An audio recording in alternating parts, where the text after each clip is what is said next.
एक गांव में एक गरीब माँ अपने बेटे मदन और बेटी प्रेमा के साथ रहा करती थी। रानू अपनी रसोई के चूल्हे पर दाल चावल बना रही थी।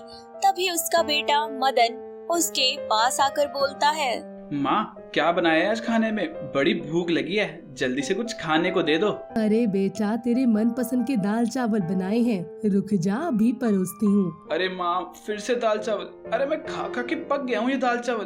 अरे अब दाल चावल के सिवा कुछ और भी बनाया करो। इतने आइटम है बनाने को, राजमा है, छोले है, कड़ी है, कुछ भी बना लो। हाँ हाँ बेटा, जब तू कमाने लगेगा ना तो जरूर बनाऊंगी। अभी तो राशन में दाल और चावल ही मिलते हैं, इतने स्वाद बनते हैं दाल चावल, फिर भी तुझे दिक्कत है। मुझे नहीं अच्छे लगते दाल चावल। आप मेरे को 50 रुपए दे दो, मैं बाहर जाके डोसा खा लूंगा।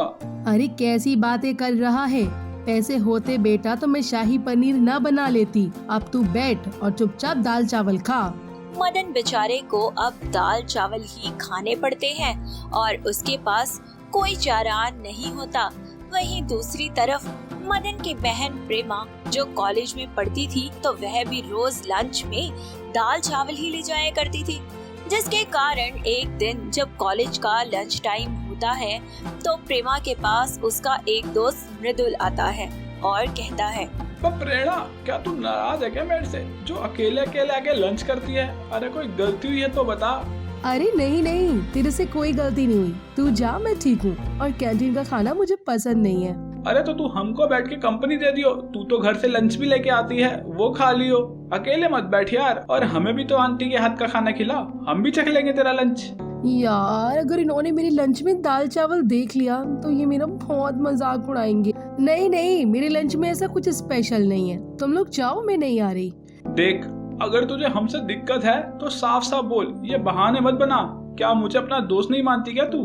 अरे मानती हूँ, मेरे लंच में दाल चावल है, मुझे पता है तुम लोग दाल चावल देख के मेरा मजाक उड़ाओगे, इसलिए मैं अकेले ही लंच कर रही थी। अरे दाल चावल लाई है तू लंच में? अबे इसमें हम तेरा मजाक क्यों उड़ाने लगे? अरे दाल चावल तो सबके फेवरेट होते हैं। मुझे तो तू ये दाल चावल दे दे और तू कैंटीन से खा ले जो तुझको खाना है, पैसे मैं दे दूंगा। मृदुल इतना बोलकर प्रेमा के लंच बॉक्स से सारे चावल खा लेता है और उसकी माँ की खूब तारीफ करता है। ऐसे ही वह शाम को अपने घर जाती है और आते ही रानू उसे देखकर बोलती है, आ गई बिटिया, आजा, खाना बन गया है, आकर खा ले। माँ, आज क्या बनाया है खाने में? बेटा वो दाल चावल ही है, आज तड़का लगा के बनाया है।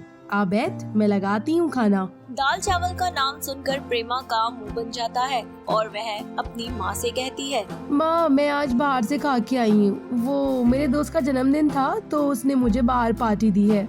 इतना बोलकर प्रेमा अपने घर के कोने में बैठ जाती है और सोचते सोचते खुद से कहती है, पता नहीं भगवान हमारे हालात कब सुधरेंगे, बस रोज रोज दाल चावल खाकर अब मेरा मन ऊब गया है। अरे भगवान, हमारे चूल्हे पे कब दाल चावल के अलावा कुछ और बनेगा। अब माँ को कुछ और बोल भी नहीं सकती, वो बेचारी खुद मेरी पढ़ाई का खर्चा निकाल रही है और मैं उनकी कोई मदद भी नहीं कर पा रही हूँ। रानू को पता था कि उसकी बेटी झूठ बोल रही है, वो कुछ नहीं खा के आई है। अपने बच्चों को ऐसे उदास देखकर उसे बहुत दुख होता है, लेकिन वो करे तो क्या करे, उसके पास कोई और चारा नहीं था, जिसके कारण उसको रोज दाल चावल ही खाने पड़ते थे। ऐसे ही एक दिन मदन का जन्मदिन होता है तो उसके सारे दोस्त उससे कहते हैं, मदन, आज तो तेरा जन्मदिन है, आज हम सब तेरे घर आएंगे, तो आंटी से बोल के कुछ बढ़िया बनवा लियो और केक हम ले आएंगे तेरे लिए। अबे ये मेरा जन्मदिन क्यों आता है? मैं इनको घर पे क्या ही खिलाऊंगा, घर में दाल चावल के अलावा कुछ है ही नहीं। वो यार, मैं कह रहा था कि हम कभी और मना लेते मेरा जन्मदिन, भाई परसों अपना एग्जाम भी है। अरे भाई, तो हमें कौन सा पूरी रात तेरे घर में रुकना है? थोड़ी देर में तेरा जन्मदिन मना के हम सब अपने घर चले जाएंगे। चल अभी हम जा रहे हैं, आते हैं शाम को। सारे दोस्त अपने घर चले जाते हैं और मदन भी अपने घर नाराज होते हुए आता है और अब उसकी माँ उससे कहती है, अरे मदन, तू ऐसे जन्मदिन वाले दिन नाराज क्यों लग रहा है? बेटा कुछ हुआ है क्या? क्या या तुझे पैसे चाहिए? नहीं माँ, मुझे कुछ नहीं चाहिए। शाम को मेरे दोस्त मेरा जन्मदिन मनाने के लिए घर आ रहे हैं, हम उनको क्या खिलाएंगे?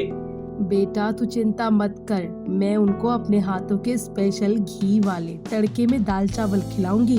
वो उंगलियां चाटते रह जाएंगे। अगर वो दाल चावल के फैन ना हो गए ना तो तू बोलेगा वो मैं करूँगी। कुछ समय में शाम हो जाती है और मदन के दोस्त उसके घर आते हैं, जहाँ रानू कहती है, आओ आओ बच्चों अंदर आओ, मैं तुम सबके लिए जूस लेकर आती हूँ। आंटी जी, जूस वगैरह तो बाद में पी लेंगे, आप हमें कुछ खिला दीजिए, बड़ी भूख लगी है। हाँ हाँ बच्चों, मैं जल्दी से तुम सबके लिए गर्मा गर्म दाल चावल लेकर आती हूँ। रानू जल्दी से सबको दाल चावल परोस देती है और खाना खाने के बाद सभी अपनी उंगलियां चाटते हैं। तभी मनीष बोलता है, आंटी जी, सच में बहुत अच्छे दाल चावल बनाए थे आपने। मतलब मेरी मम्मी भी ऐसे दाल चावल नहीं बनाती जैसे मैंने आपके इधर खाए हैं। अगली बार हमारा जब मन होगा हम आपके घर पर आ जाएंगे दाल चावल खाने। हाँ हाँ बेटा, जरूर आना। अरे ये कैसे हो गया? इनको दाल चावल इतने पसंद कैसे आ गए? ये कैसा चमत्कार है? इतना बोलकर सभी लोग वहाँ से चले जाते हैं। मदन प्रेमा को भी सारी बात बताता है और प्रेमा को समझ आ जाता है कि उसकी माँ के हाथ के दाल चावल बेहद स्वादिष्ट है।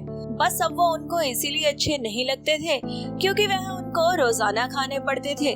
तभी प्रेरणा मदन और अपनी माँ से कहती है, माँ, मेरे दिमाग में एक बहुत अच्छा आइडिया आया है। देखो माँ, मैं और मदन तो रोज ही दाल चावल खाते हैं, तभी हमको ये ज्यादा अच्छे नहीं लगते खाना।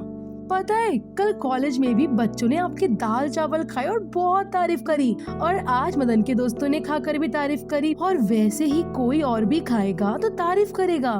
तू कहना क्या चाहती है बहन? अब हम क्या दाल चावल का भंडारा लगाएं? अरे इतना राशन नहीं मिलता अभी माँ को। अबे भोंदू, तू चुप रह। मैं ये कहना चाहती हूँ कि अगर माँ दाल चावल का ठेला लगाए, वो भी मेरे कॉलेज के सामने। मेरे कॉलेज की कैंटीन में सिंपल खाना नहीं मिलता, तो माँ के हाथ के दाल चावल उनको बहुत पसंद आएंगे, और जिनको सिंपल खाना खाना होता है उनको तो बहुत ही पसंद आएंगे। पर प्रेरणा, हमारे पास इतना पैसा कहाँ है कि हम ये दाल चावल का ठेला लगा पाए। माँ, आप उसकी चिंता मत करो, वो सब मैं देख लूंगी। मैंने बस का किराया बचा बचा के कुछ पैसे जोड़े, उससे अपना काम स्टार्ट तो हो ही जाएगा। प्रेमा इतना बोलकर मदन को लेकर बाजार चली जाती है और दाल चावल और उसका ठेला लेकर आती है और अपनी माँ से कहती है, देखो माँ, मैंने आपका काम चालू करके दे दिया। अब देखते हैं कि आप अपने हाथों के जादू से हमारी किस्मत बदल पाएंगी। अरे तू देखियो बेटा, तेरी माँ के हाथों के दाल चावल जो भी खाएगा वो सारी चीजें भूलकर सिर्फ दाल चावल ही खाएगा। इतना बोलकर प्रेमा कॉलेज जाती है और मदन अपनी माँ के साथ दाल चावल का ठेला लगाता है। जैसे ही कॉलेज के बाहर मृदुल दाल चावल देखता है तो वह रानू के ठेले पर जाता है। अरे आंटी, फटाफट दाल चावल लगाओ धनिया वगैरह डालकर। हाँ हाँ बेटा, अभी लो।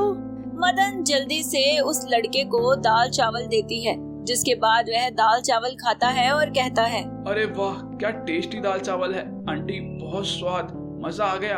आंटी, आपका शुक्रिया कि आपने हमारे कॉलेज के सामने दाल चावल का ठेला लगाया, वरना रोज हमको कैंटीन का खराब खाना खाना पड़ता था। शुक्रिया बेटा। ऐसे ही एक एक करके उसके ठेले पर लाइन लग जाती है और उसके बनाए सारे दाल चावल बिक जाते हैं और उसे बहुत मुनाफा होता है। माँ, हमारे सारे दाल चावल बिक गए और मुनाफा भी अच्छा हुआ है। आज तो आप प्लीज घर में हमारे लिए मटर पनीर बनाना। हाँ हाँ बेटा, आज मैं तुम दोनों भाई बहन के लिए मटर पनीर और स्पेशल नान बनाऊंगी। अब रानू के दाल चावल का ठेला अच्छा चलता है और उसके घर में अलग अलग तरीके का खाना बनने लगता है, जिसे सब खुशी खुशी खाने लगते हैं।